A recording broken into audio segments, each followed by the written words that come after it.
Handbooks on good manners have been written for many spheres of life, but so far little has been published on etiquette for stamp collecting clubs, submarines or lifts.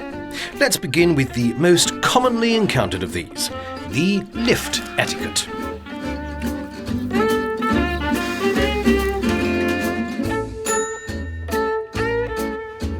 The button for calling the lift possesses a magical power of attraction, and not only for children or adults with infantile tendencies. Nevertheless, all that pressing it more than once shows is that someone has not quite got the message.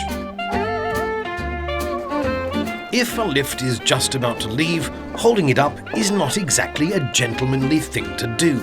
Instead, before pressing the button for the next lift, one should wait patiently until the door is firmly closed. In order to leave room for persons leaving the lift, one should not stand right in front of the lift door, but to the side. And as in all other forms of public transport, those leaving the vehicle always have priority. When a lift is very full, it is courteous to wait for the next one. And even if you're invited to join, it is advisable to think twice before accepting. Passengers should enter the lift in the order in which they waited. First come, first served. If in doubt, priority should be given to guests, high-ranking members of staff, ladies, and prime ministers. On entering the lift, the standard practice is a short, friendly greeting. No more, no less. Hi, dear. Hi. Most especially, no more. You taking the elevator too? Fine.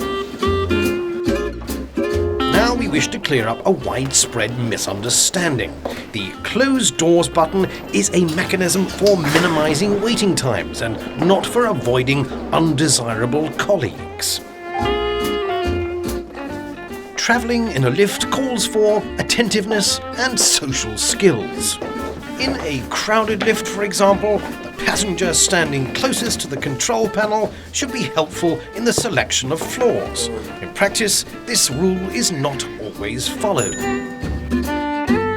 On entering a lift, it is normal practice to stand where there is most space available. In certain circumstances, breaking this unwritten rule can be interpreted as an act of discourtesy or even harassment.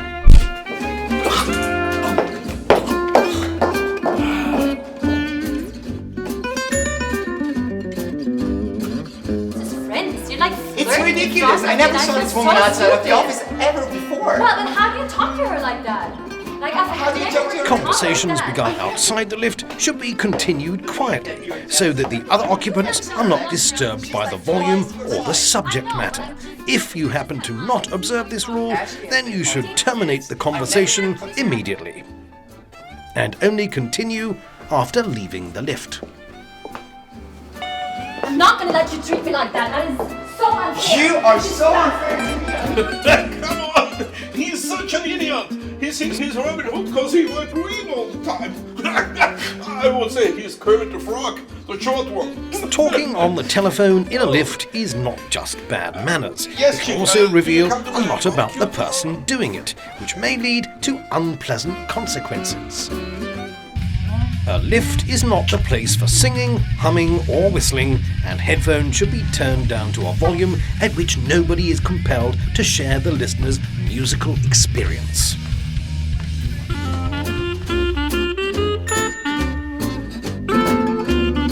Normal human sensitivity prevents us from eating or drinking when in close proximity to strangers.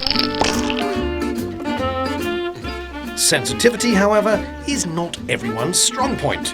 This may lead to interesting situations.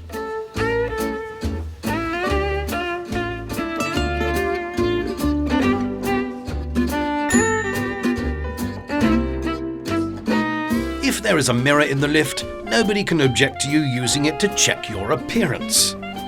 But attention to matters of personal hygiene should be kept to an absolute minimum. In the lift, love-struck couples should resist their displays of affection to the holding of hands. They should refrain from forms of intimacy that may result in one thing leading to another. A lift is hardly a suitable place in which to pursue the goal of perpetuating the human race.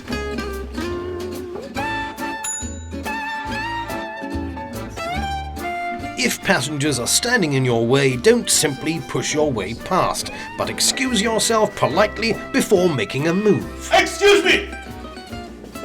Nor when leaving the lift is it ever wrong to say a brief and courteous goodbye. Whoever understands these rules of the game and takes care to observe them will always be a welcome passenger in the lifts of our wonderful planet Earth. For he's a jolly good fellow, for he's a jolly good fellow, for he's a jolly good fellow.